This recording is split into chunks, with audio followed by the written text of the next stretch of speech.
Hello, everyone, and welcome to the Circle of the World podcast, where we discuss Joe Abercrombie's First Law series. I am one of your hosts, Lord Chamberlain Jeffrey, and here are my co-hosts, Architect George, and Harrison, the Adeptus Historical.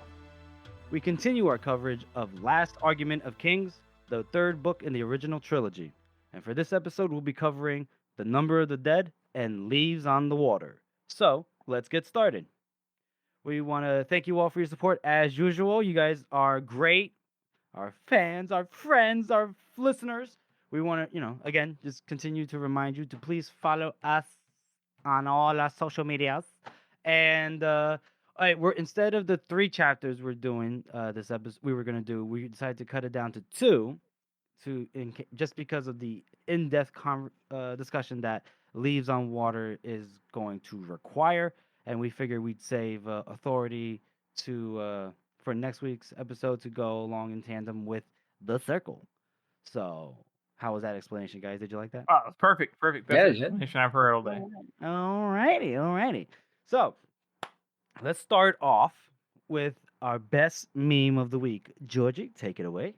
So we've got Tamil Bor again, which is the 3rd week in a row, I think. So second. Congratulations again. 2nd week in a row. He's very, very rarely not hitting it out of the park, isn't he? Our Tig.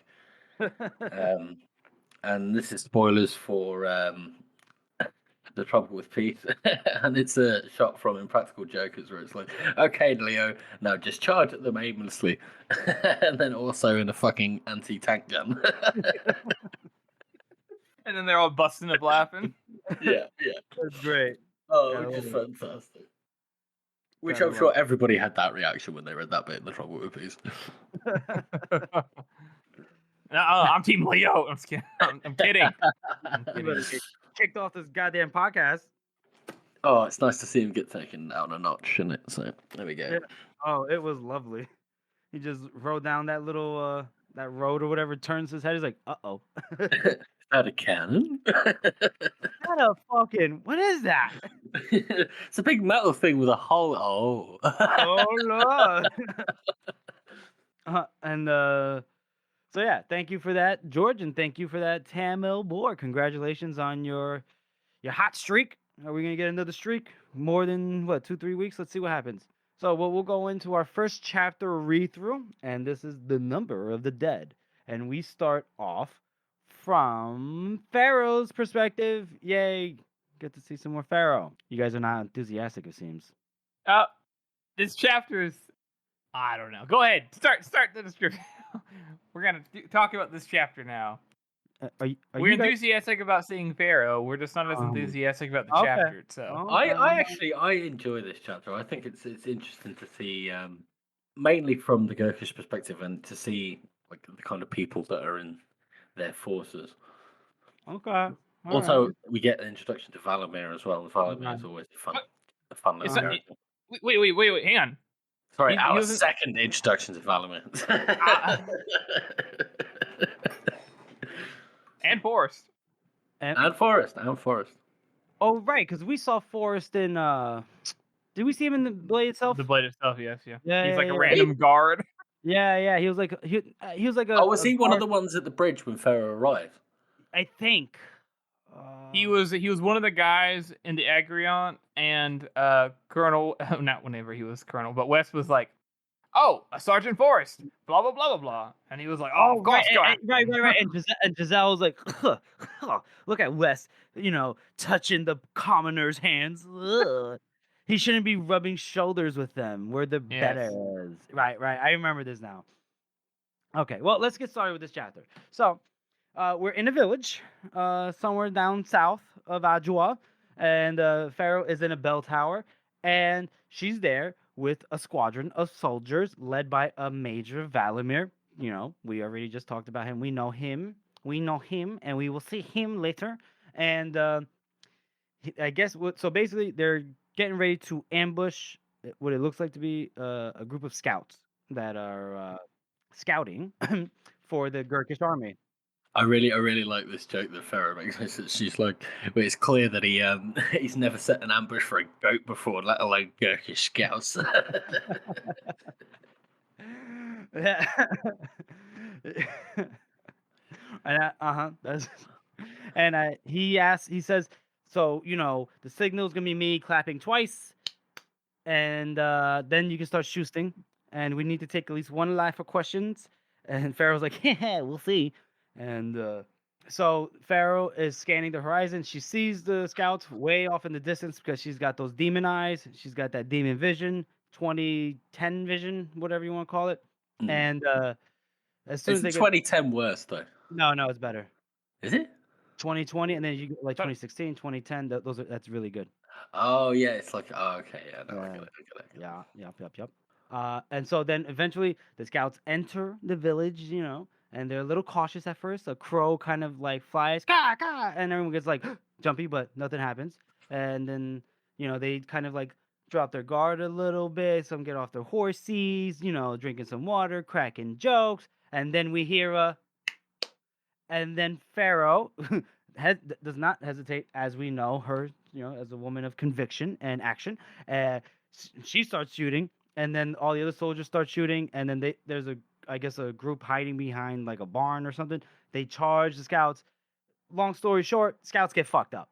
The leader is the only one that manages to actually get some distance away on his horse, and Pharaoh, with her impeccable aim, fucking Legolas over here, shoots him in the back, gets down from her tower, crosses the field, and then almost gives him a chance, like gives him he's like, hey, give me a reason not to kill you, and he's like, she actually asks, doesn't she? Yeah, like this is a development, right? She doesn't just kill him. She actually asks him why she shouldn't kill him, and then kills him anyway. Yeah. Right. It's funny because he actually gives like a more valid reason than Severide did. Severide is like, I got birds, and then he's like, I have a wife and children. I don't want to be here. I was like, you're dead anyway. Yep. Yeah.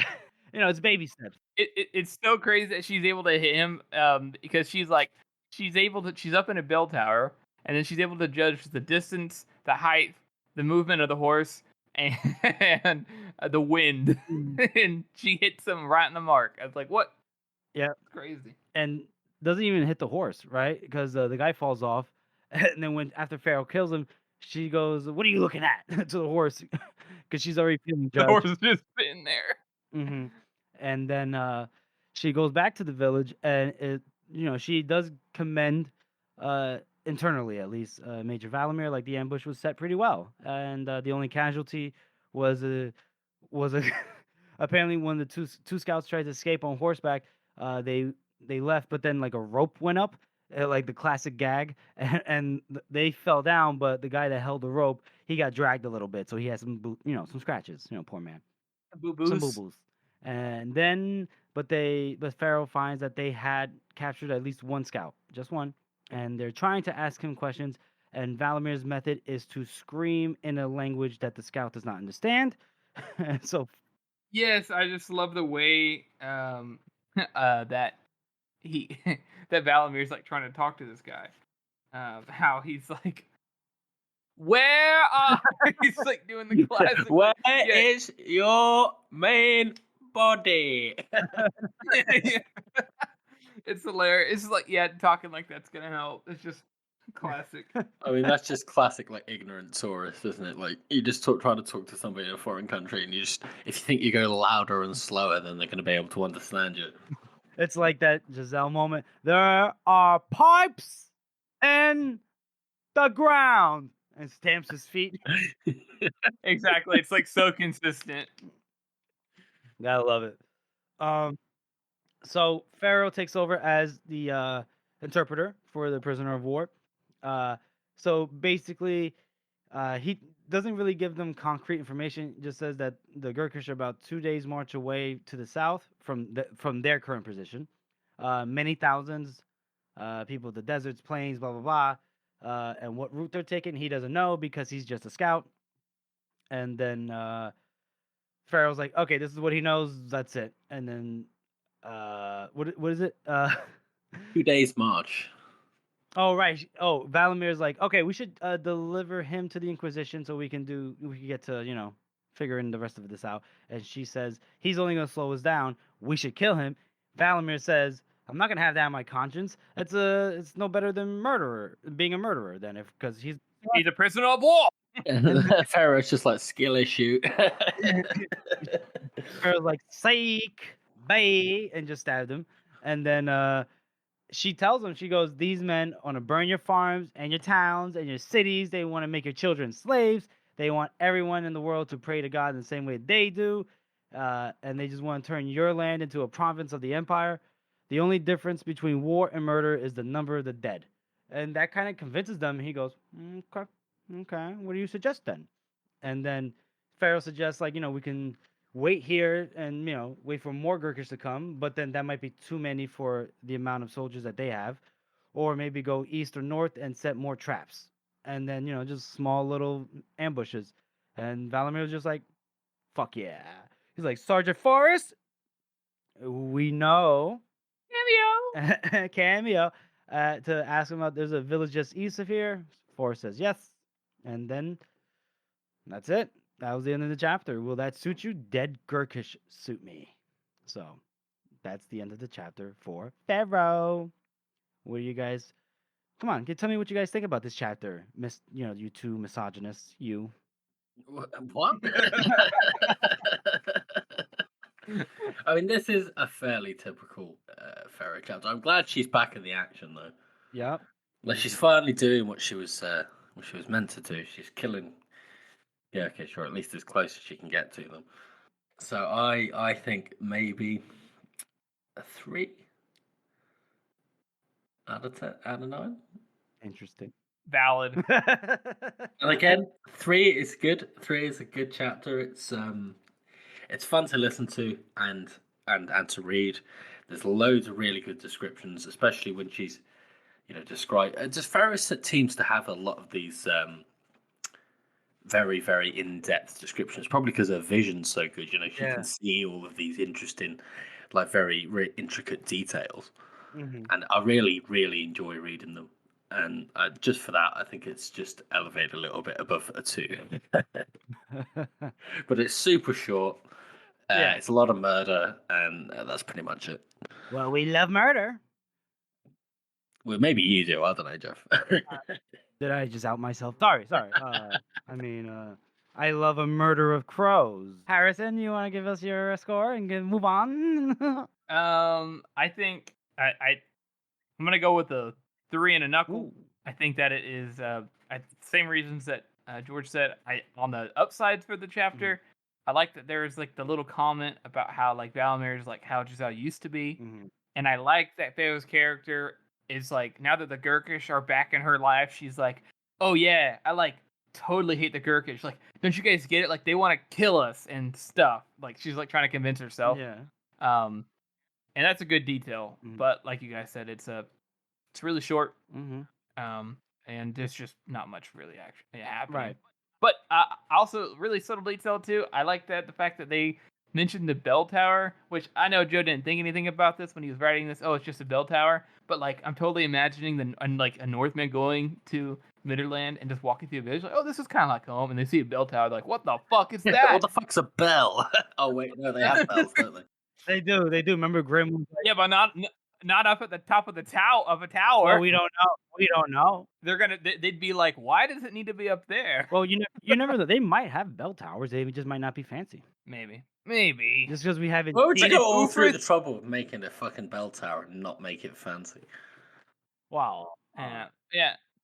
Well, is there one in Ufrith? Obviously not. Obviously not. And what's the point of having a bell tower? I mean, aren't bell towers like sort of a religious thing most of the time? They're in a church, aren't they? Well, it's to like, I guess, signal the time back in the day, like at the top of the hour. And there is another bell tower featured in another village in Midderland later in the series, which it's actually a clock tower. So I'd imagine Jeff's right, serves like the same function. Yeah, I do remember. And don't forget, there was a bell tower in before they're hanged in Alcus when Pharaoh thought she saw something, and then Baya's like, stop it, it's just bells. Remember? Oh my god! Oh wait, are we just realizing how much Joe loves bell towers? There's lots of bells. Grimm even talks about bells, and he doesn't talk about anything. That's true. We stumbled upon something magnificent. Bellspiracy. Hashtag Bellspiracy. Bell. Hashtag Joe owns a real life bell tower. Hashtag Joe. Well, he does live in Bath, so that makes sense. All right, Jeff, what do you think? Sorry about that side tangent. It's all right. I'll give it a 3 and a knuckle as well. I enjoy the chapter. It's short, like I said, like quick bits of humor. I did like the part too. Besides, looking at Valimir and being reminded of Giselle, I did like the part where she, misses Logan, and she's like, he knows his business, and say what you want about him. He's, solid. He's either solid experience or on occasion murders fury, but he's good. He's good. So I thought that was like a little, it was fun. And that's pretty much it for me. I like obviously seeing Valimir and Forrest. Obviously, we can't talk too much about those two, but that's always fun. But yeah, 3 and a knuckle for me. So let's move on now to our community interaction segment. Harrison, take it away. We have mentioned it previously, and we kind of just said it blatantly, like anybody who doesn't is an idiot, which is never what we meant. But lots of times on Reddit, and I imagine in other places, people are talking about it, and even my siblings who I've told to read the books are like, should I read them in order of publication or not? And I get the question, because the question is basically like, some series are not made that way. They make a prequel, and then you read the prequel first, because that actually sets up the main story better. But we suggest the publication order, but we know other people have not read it in publication order, and it makes me curious, like, what kind of experience you could have not reading it. I almost wish I could just like erase my brain and try it a different way. Mhm. I mean, I kind of have a little bit of experience with this because I took maybe a 5 or 6 year break from reading the First Law, and when I first got into audiobooks, one of the first audiobooks that I got into was A Little Hatred, and I got halfway through that book and went, I kind of recognize these characters a little bit. Wait a minute, is that Glock? Yeah, I know this guy, and I was like, oh shit, yeah, no. So I kind of get it, and it does work. It's you get that feeling that there's more behind these characters, and it makes you interested. But you don't necessarily need to read any of them in a particular order. In my opinion, say except for the trilogies, probably. You think you could read The Trouble with Peace, go back, read Before They're Hanged, and then read The Heroes? Maybe not. I don't mean like you shouldn't read them. I mean, like, if you're reading the Blade itself, you should read Before They're Hanged and Last Argument of Kings before you. Oh, of course, yeah, no, you should definitely read the trilogies in those orders. But the thing is with these, right? Usually when it comes to these kinds of things, if there's a prequel, it will be very clearly labeled, this is this universe, and it's a prequel. Like, it's very, very obvious that you should read that after you've read the rest of them, because it doesn't make sense otherwise. Although I will ask you guys, and to our audience, the same question: if you did not read in publication order, what would you say is the best way to read it if you can't read it in publication order? Like how whatever they read it and they seem to have enjoyed it, you mean? No, I don't mean you specifically. I mean, like, if you were like, all right, I got to read these books again, but it cannot be in publication order, how would you read them? I think a better way to phrase that would be, if I was going to introduce it to somebody else, I would say, I would introduce them to one of the standalones first, because they are much better and more self-contained stories. Whereas if you just say, start with the Blade itself, they'll get halfway through the Blade itself and be like, where the fuck is this going? Because, it happens every time. It does happen every time with a lot of people. It's just like, what the fuck is this? Like, you know what? Happening. That kind of makes sense, because I was trying to get my sister to start these books like years ago, and she was reading, I don't know, she got maybe about halfway, but she was just like, where the fuck is this going? So okay, I see that. I would probably just recommend Best Served Cold. Yeah, because I feel like with the Heroes, it's a great book, obviously standalone, self-contained story, all that jazz. The Heroes works too. The Heroes has it has so many characters from the original trilogy, and has such a huge impact on the Age of Madness, that, and then the fate of a couple like real important characters. Do you know what I mean? That maybe the Heroes isn't the one I want to recommend. I think Best Served Cold, I think, is the way to go. Which I guess is the same reason why Joe decided to do the movie Best Served Cold.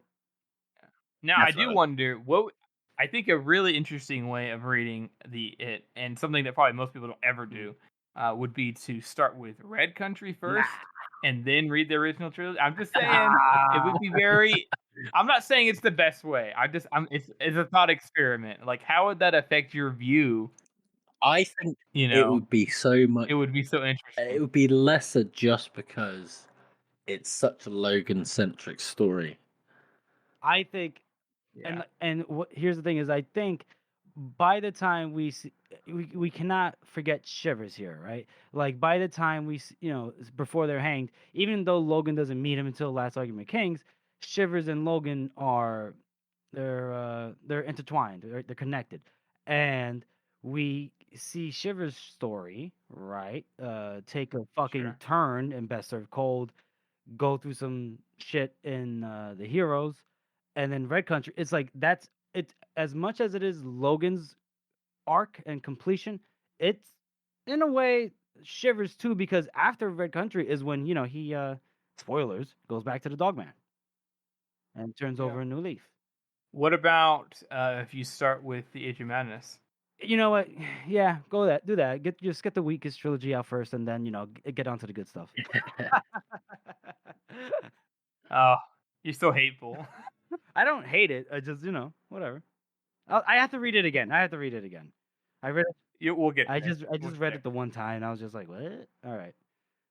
I think that for a lot of younger people wanting to get into the series, like people my age, I think if they don't, if you're, well, what are you trying to say, Harrison? I'm saying, what are you trying to say? I'm saying that a lot of younger people might enjoy the Age of Madness more. So if you're, what I mean is, a lot of people who are like reading YA novels and wanting to like upgrade, the best thing to do is not to go into the Blade itself, because you're probably gonna fucking hate it because it's so far removed from that genre. Whereas a little hatred is going to ease you into it, and then you find out there are books from beforehand. Fucking people who read YA novels fucking love prequels, bro. Wait. Prequels?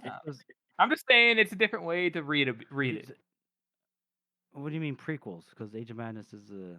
Well, if you read the Age of Madness and then read the first one, then it would seem like it was. Okay. Right. I'm not saying that that's the optimal way. I'm just saying it might be a good experience for somebody trying to get out of like a young adult fantasies and come into. All right.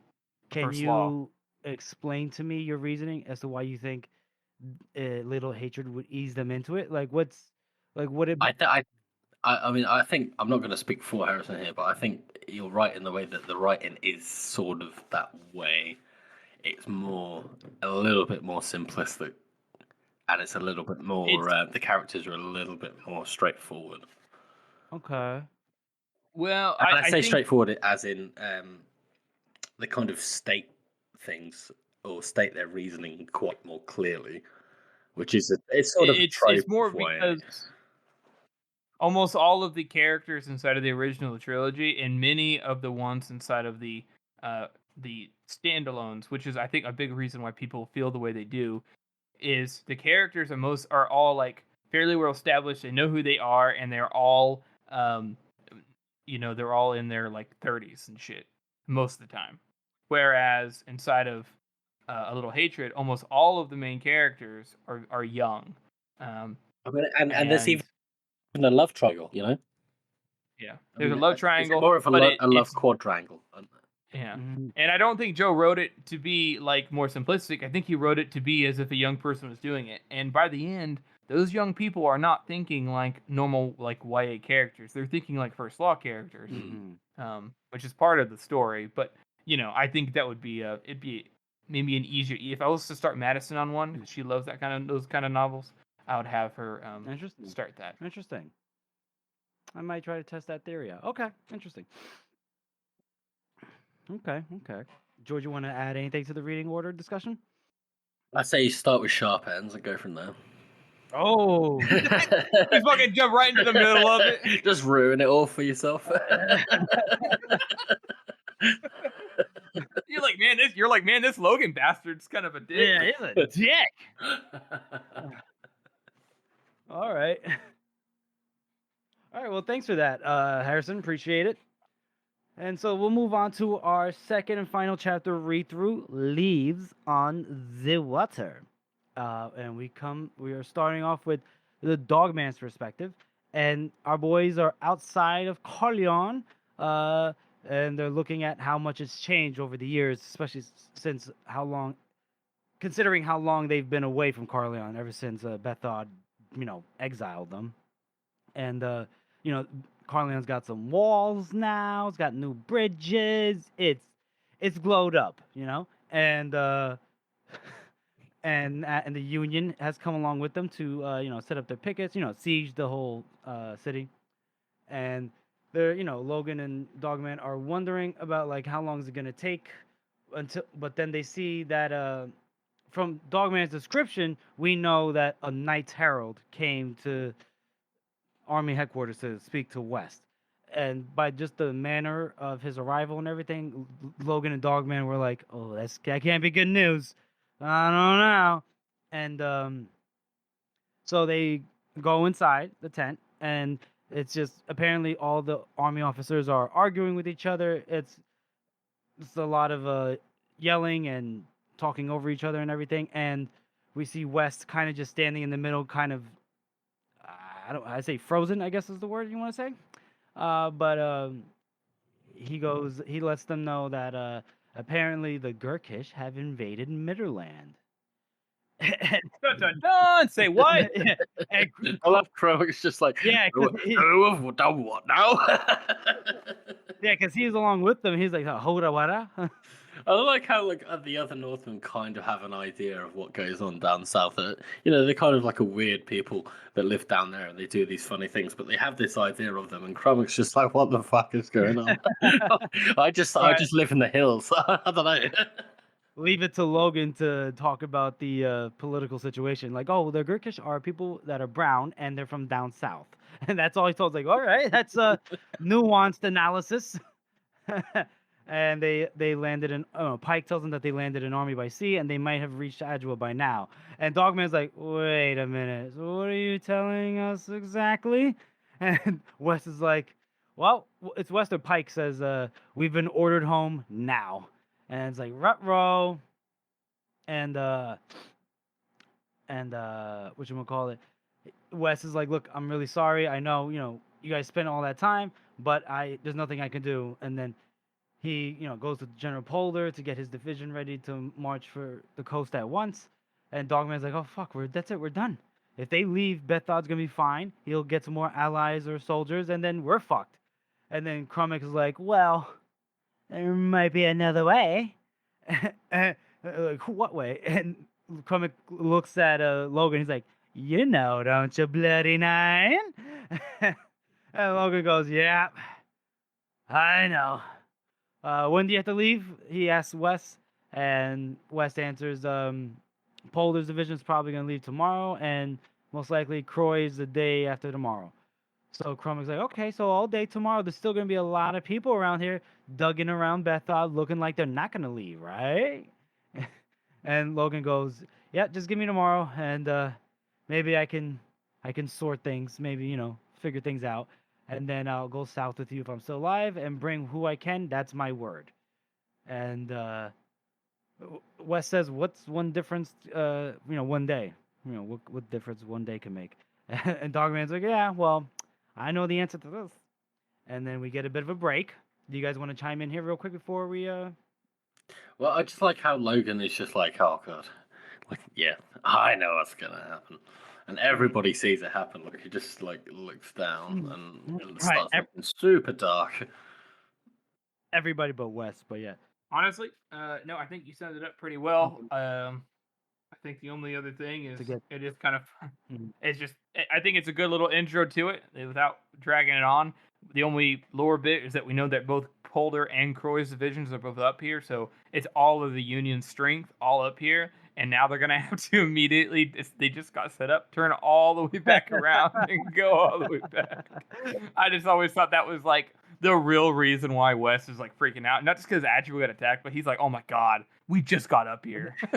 It's like they're the logistics. Oh yeah, these gotta be tight. He's like, we couldn't gotten this news before, motherfuckers. All right, so we there's a bit of a cut, and we it's Logan. He's standing with Dogman, I guess, at the spot where in the blade itself, 3 trees tall, Dow, Dogman, and Grim fought those dudes that basically killed Forley outside Carleon. They're in that same exact spot, and Logan asks, "Was like, oh, do you want to go up there and visit Forley's, burial site?" And Dogman, he refuses, and I guess he's kind of like freaked out and worried. Like he's like, he doesn't. He's like asking Logan, "Are you sure about this? About what you're about to do?" And Logan says, "Well, there's nothing else to lose, really. There's no other way." And I guess Dogman's just worried. He doesn't want he knows this is the only way, but he doesn't really want a part of it. Yeah, it's kind of like I find Dogman's entire disposition in this chapter and like even after like depressing, because the Dogman is like worn down and he's sad. He's just like depressed because Toll died, and 3 trees is back to the mud, and Forley's gone, and now Logan's back, which is great, except for the fact that Logan is fucking losing his mind again. It's just like back in the day. It's just like back in the day for Dogman. He's gone through all this before. He's gone through March in the Mud, and the idea that the only way for Bethod not to get out and do all this stuff and all of it to happen again is for Logan to do exactly what he did. It's like a no-win scenario. So he's just like depressed because he doesn't want to see his friend in the state that he has seen him in the past. And I think it's really sad. I think it's underrated how much everything's weighing on Dogman, and he doesn't really get out of this slump for a very long time. And I don't know.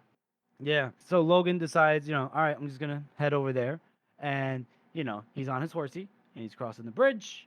He gets a little bit closer to Carleon, sees like how tall the walls are, and the battlements and everything. And he's kind of worried. He's wondering if he's just gonna catch an arrow to the face or something. But then we hear a deep voice. Well, well, well. And guess who else it could be but Bethod. And I like the enemy. Yes, but I do like this bit right here where it says the strange thing was that Logan was glad to hear Bethod's voice just for the quickest moment, until you remembered all the bad blood and everything. Blah blah blah. It says.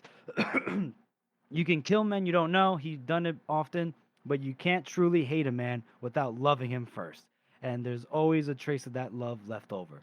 And that is so goddamn true. I'll say that right now. It's a thin line between love and hate, eh? Yep, very true. Very true. And I like this conversation here. Bethod starts and he says, well, I'm just taking a look down from my gates, and guess what I see? I see the bloody nine. What the fuck? I don't know why I just went. Why did I talk like that? Well, I say.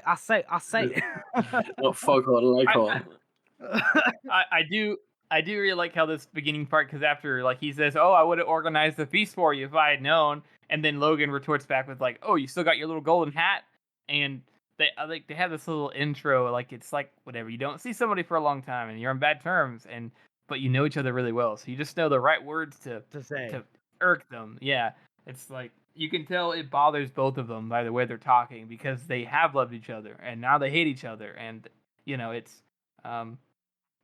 it's very, very well written dialogue. Yeah, and Bethod asks him, "Hey, what about your friends? Where are your friends at? Where's Thunderhead and Grim and Dogman and Black Dow?" And Logan lies and says that they're all dead. They died up in the mountains alongside your friends, Little Bone and Goring and Whitesides. And Bethod's like, ugh. They were useful men. Sucks that they died. And then Bethod's like, okay, well, whatever. What's going on? What'd you come here for?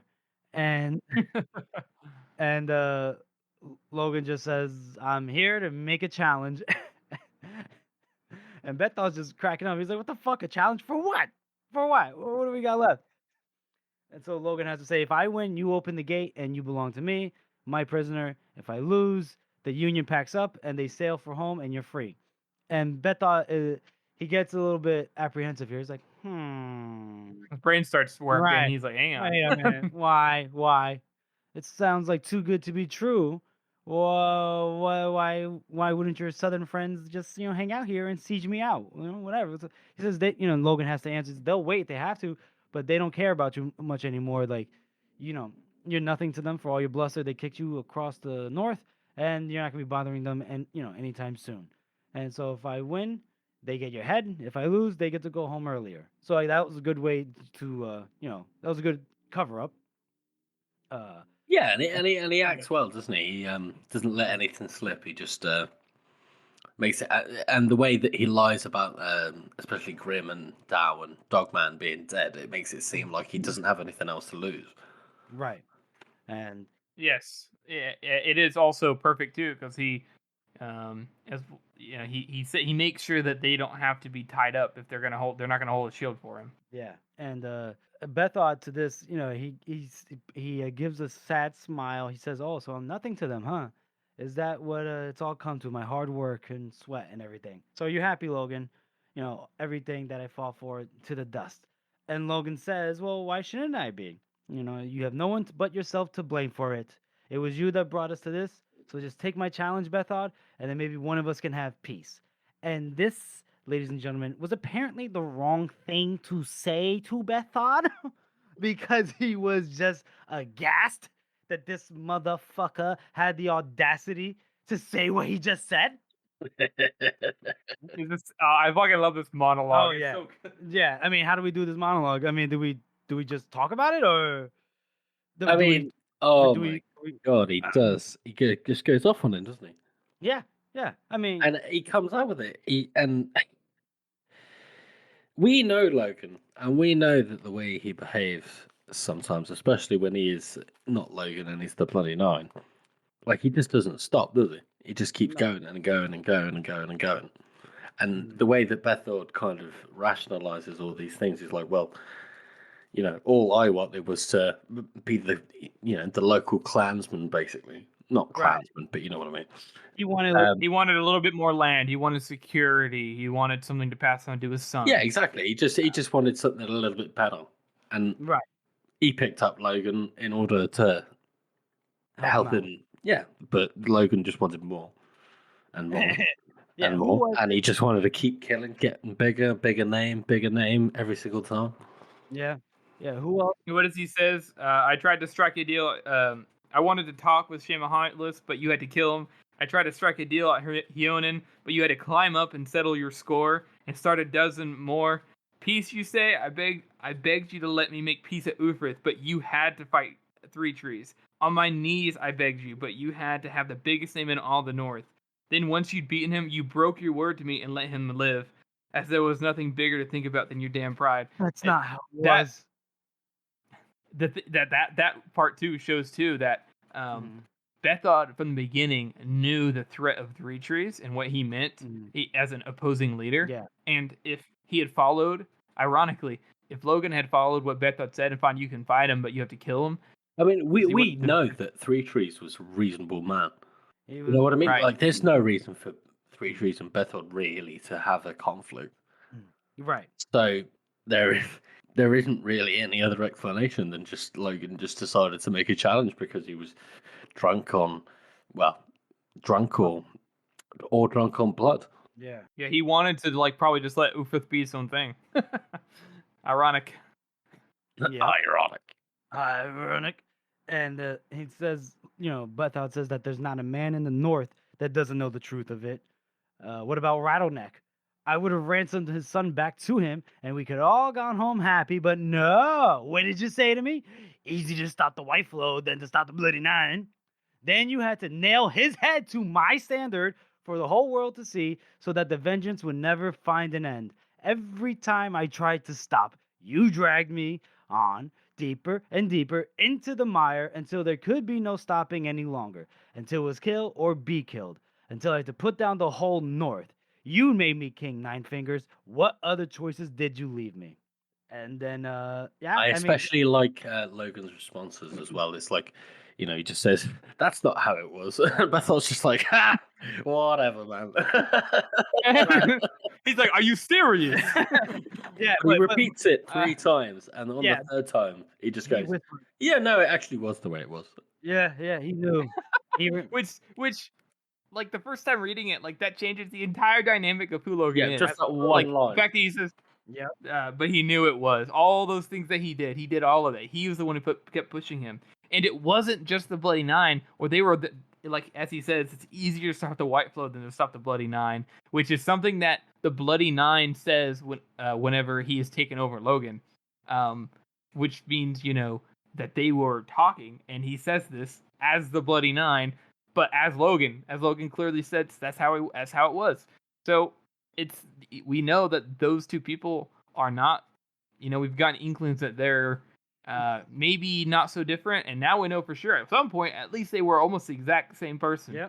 Yep. Bethod, he calls him out on it, that he's the bloodthirsty one, and if you think I'm the merciless, murderous one, ask who I learned it from. I had the best teacher, and Logan, and he says this, and this is what Logan does do. He says, "Play at being the good man, if you please, the man with no choices, but we both know what you really are."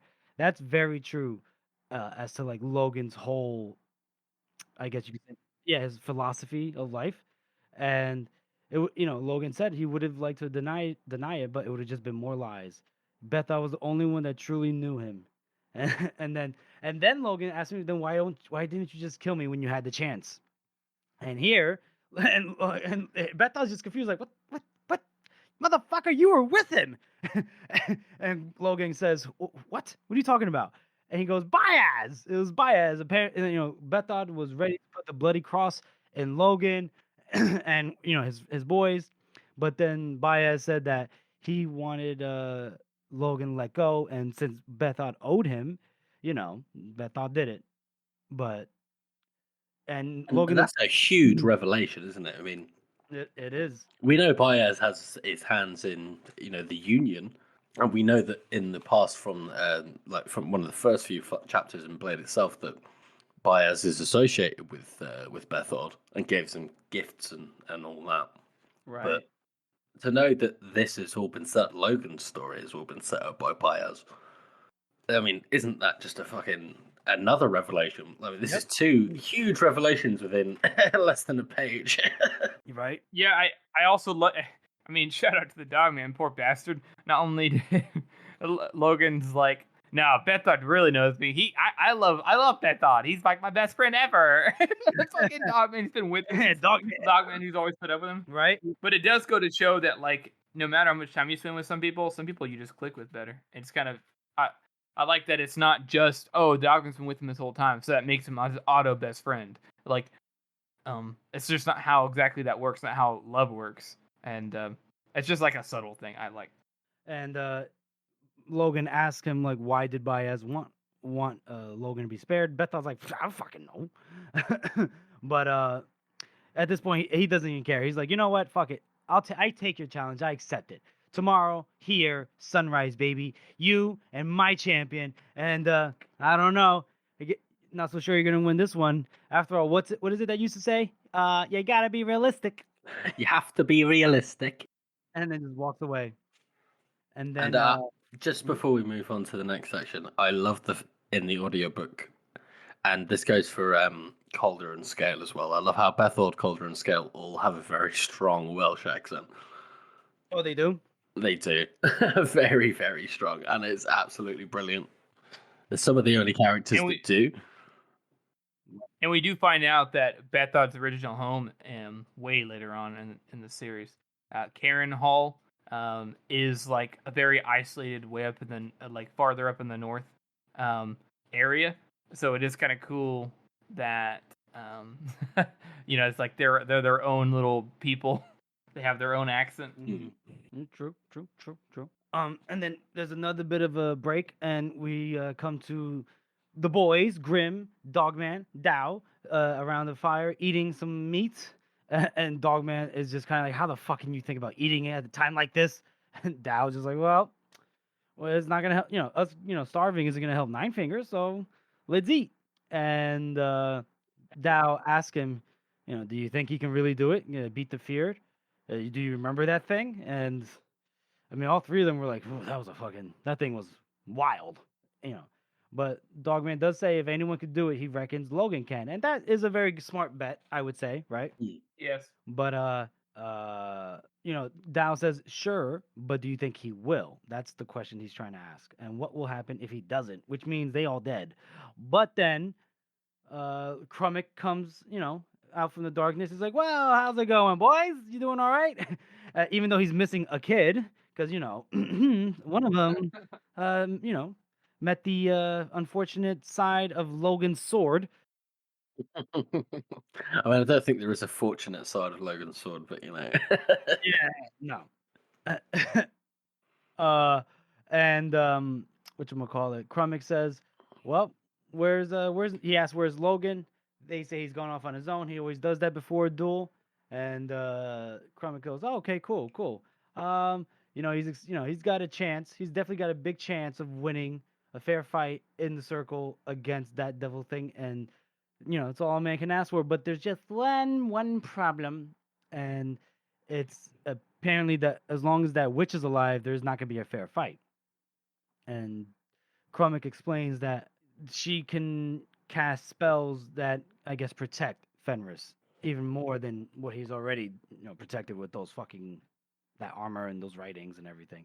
Which is another little reason why Crummick seems to know these things that he couldn't possibly know, except unless he had maybe some kind of vision or something. The long eye.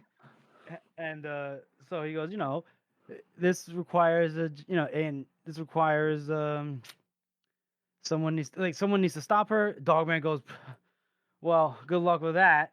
And then Crummy goes, well, no, I mean, I'd love to do it, but they got, those walls are tall out there and I can't climb.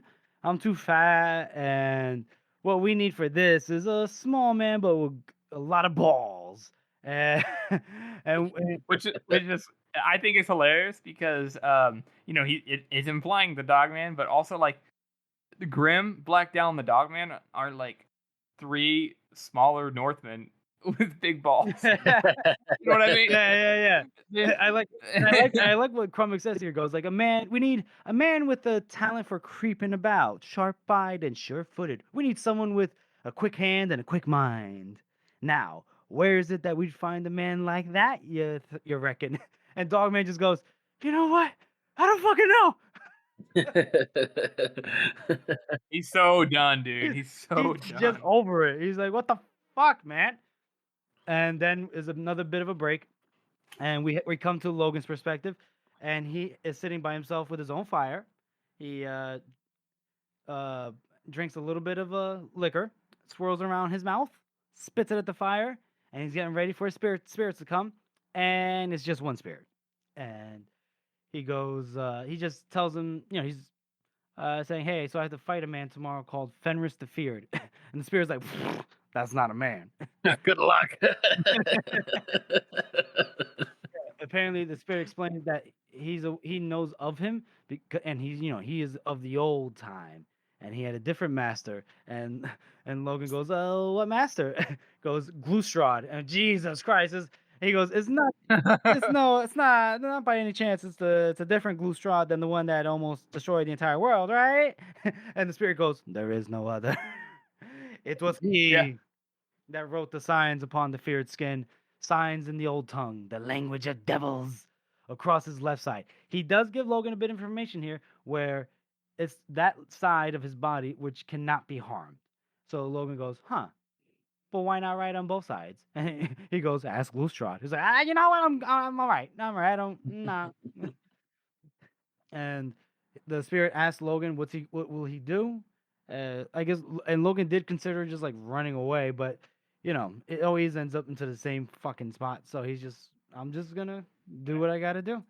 And he says that every path leads back to Bethon, which meaning he still hasn't gotten them out of the mindset that he doesn't have to just go with the flow. He's still like, every path leads to Bethon, just nothing I can do about it. Can't help it, just gotta do it. And I like how the spirit has no faith in Logan either, where Logan says, hey, perhaps I'll see you again. The spirit goes, I don't think so. Magic is leaking from the world and my kind are going to sleep. And even if you beat the feared, and I don't think you're going to anyway. And then that's the end of the chapter. ladies and gentlemen, well, not ladies and gentlemen, Harrison and George, how would you rate that chapter? I think like on a part of this conversation is just for this last part here. Mhm. It's the fact that I love how there's like this creepy chill that Logan feels when he hears Glustra's name, and he starts thinking about all the Shanka and Alcus and how fucked up Alcus was, and thinking about the stories. Um, I just love that little hint of horror added in there anytime they mention some kind of like Glustrad event. Mhm. But also the age of which Fenris is she says, or they say he's super duper old, but not. And he's like, oh, even old for you? And then they're like, no, nothing's old for me, which means the spirits are like indefinite, like they've all been around for like ever. Yeah. It's kind of weird. I mean, if you think about spirits as part of nature, then it kind of makes sense. That makes sense. Yeah, but they're from the other side, though. Are they? Oh yeah. Well, they're at least connected to the other side. Surely the other side's Weird. existed just as long as this one has existed. Exactly, that's true. But and Anyway. then anyway, I like how whenever Logan does ask the question, he's like, why just one half of his body? What do you guys think just one half of his body? Because Joe basically gives us it's fucking magic, get over it. But what do you guys think just half? I absolutely love that, because any other author would be like, oh, if they covered the entire body with runes, then there'd be like a really bad like side effect or something, and that's why. And Joe's just like, yeah, who cares? Yeah, there should be no reason that anybody would know. Doesn't So have to be a reason. It's fine that there's no reason. It's good. I mean, besides, it's not like we're gonna get to know the reasonings of a mad devil like Glustrad, so yeah, it's fine. I'm okay with it. Yeah, I'm sure he'll never return. Wink, wink. That we know of.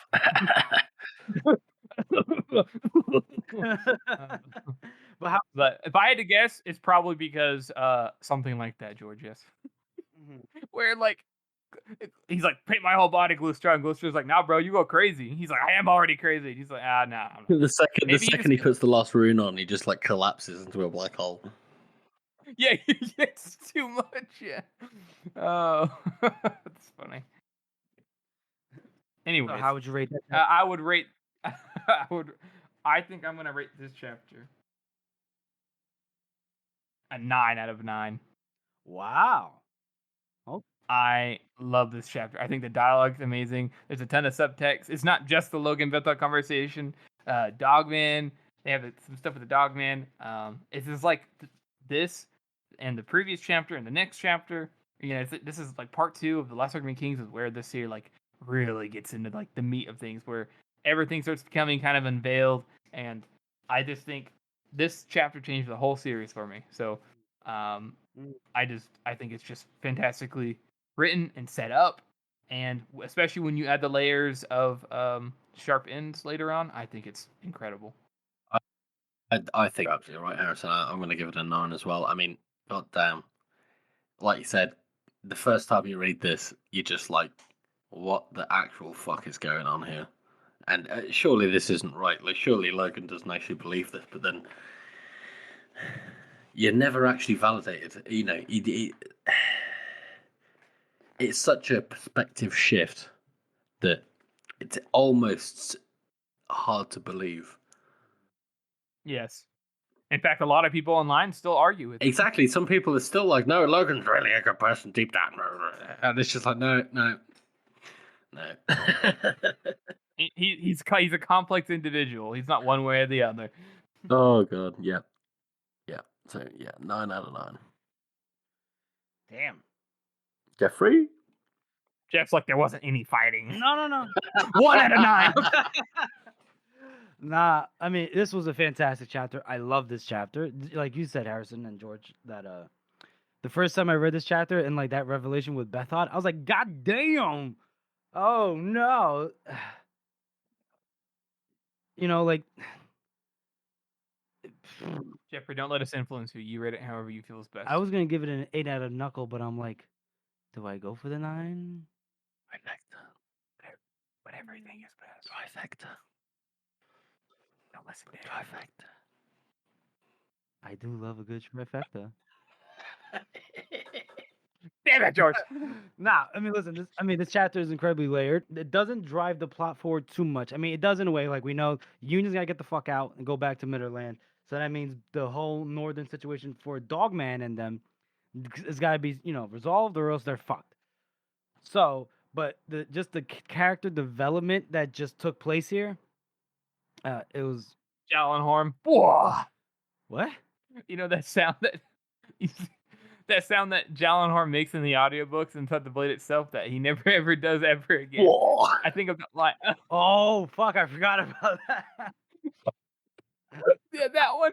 I think of that way too often. Yeah, I bet you do. Anyways, yeah, I'm gonna give it a 9 out of 9 fingers. We're going trifecta, baby. Fuck it. Whoa. Oh.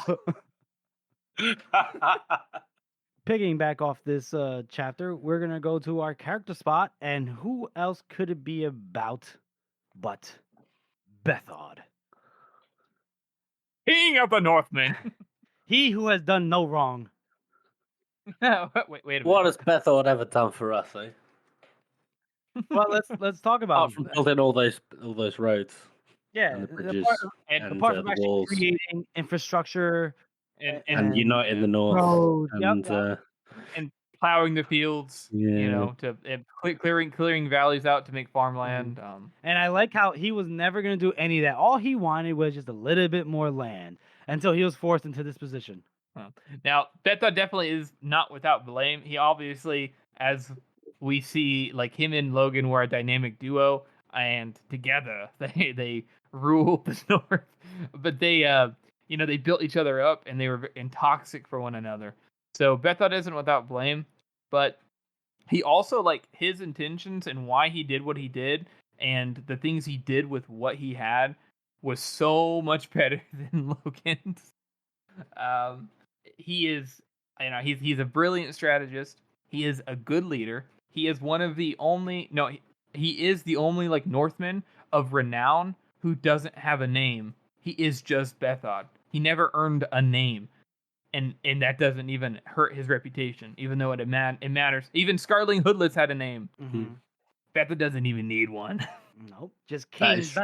King of the Northmen, it might be his name, but yeah, that's all he needs. But he is. I don't know. What do you guys think? Like, whenever he is, you guys think he was like he fucked up, or do you guys think he did everything he could right? We know that the Union has pretty much walked all over the North for as long as, for time immemorial. They pretty much haven't been a threat forever. Right, and then we're talking about a couple hundred years that they had controlled England. They conquered it. Yeah, exactly. I mean, well, that was like 300 years before the time of these books. Right. And like a lot of the characters say throughout this, like there's so many different clans and there's lots of tribalism going on in the North where everybody's sort of fighting each other for all these little territories, and this is the one guy who can just turn around and even after, probably halfway through his conquest, he got rid of Logan, and he can still just manage to unite everybody under this one banner. It doesn't matter if anybody wants to or not, but he has the power and the political savvy to sort of make it that way. Right. And I mean, the only one that could be compared is Scarling Hoodless, right? He united the North, if I'm not mistaken, in defense against the Union when they when they invaded. But he lost. Yeah, but I forget, was it like, did the Union try to take over more of the North and he just drove them to England? Like, what was it? Yeah, he drove them out of the North. Right. Notoriously. Right, that's what it was. But like, that's what's crazy too, is like, Scarling Hoodless did that in a time of desperation where people were like, man, we got to work together. And then he made a seat in Carleon and then decided not to be king. Right. Which is weird. Right. Whereas Bethod did it in a time of, there isn't like an external threat, that it's all like you guys are saying, like internal politics, internal strifes, internal, conflicts. Mm-hmm. And he managed to, one by one, just consolidate his power and, a foothold, like his grasp on the nation of the North or the continent or whatever the fuck.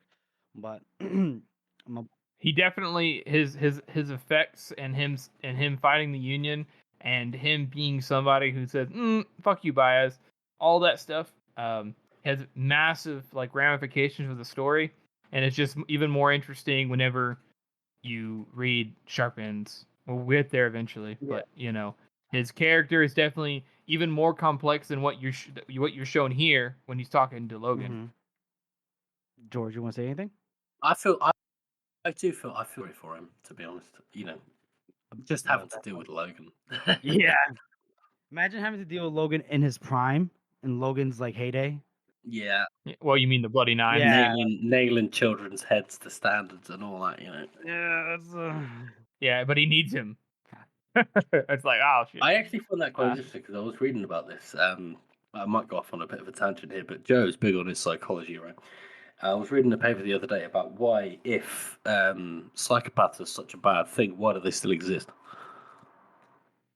And it's because societies, and especially back when we were individual tribes, like maybe 400, 500 people, it's useful to have a psychopath. Because a psychopath can terrorize another clan, another tribe, and make them submit. And then you can exert your power over them. Yeah. It almost makes you wonder maybe if Logan's not like a psycho, but sometimes he does have some very sociopathic tendencies, but he's like, I don't even care. I mean, the difference between psychopath and sociopath is so fucking... I mean, neither of those are real psychological terms anyway. So, it's just one of those things. But, Mm-hmm. What else? Jeff, you have anything else to say about Bethod? Well, we know that he's a great strategist, tactician. What else? He covers all angles. He was forced in this position by Logan because Logan just couldn't keep his bloody dick in his pants. What else? And now he's being pushed. He's being sieged in his own city by his former best friend, who's basically the reason that he's in this fucking predicament. I mean, for the majority, like for 3 whole books practically, this whole buildup about Bethod and what a dick he is and how evil he is and everything, is you finally see the other side of things, and we understand. We hope you understand, loyal listeners, when we say hashtag Bethod did nothing wrong. Even though he's not blameless, he definitely has issues, but that's just a caveat. Anyways, Bethod's awesome. You sound like what? It's like a disclaimer, disclaimer at the bottom of a medication. This medication might also kill you and kill your parents. Bethod does not blameless. But we hope you enjoyed that, folks. That's our show, everyone. We want to thank you all for listening and supporting this podcast. As you all know, this is a passion project for the 3 of us, and your support really does mean a lot. Join us next time as we cover Authority and The Circle. And make sure you follow us on all our social media. We're on Instagram, we're on Twitter, and we have a website, circleoftheworld.com. And if you haven't already, please subscribe to our podcast on Apple Podcasts, Spotify, Google Podcasts, or any podcast app that you use. And please make sure to rate and review this podcast. Thank you all again for listening. Peace? You'll never have peace.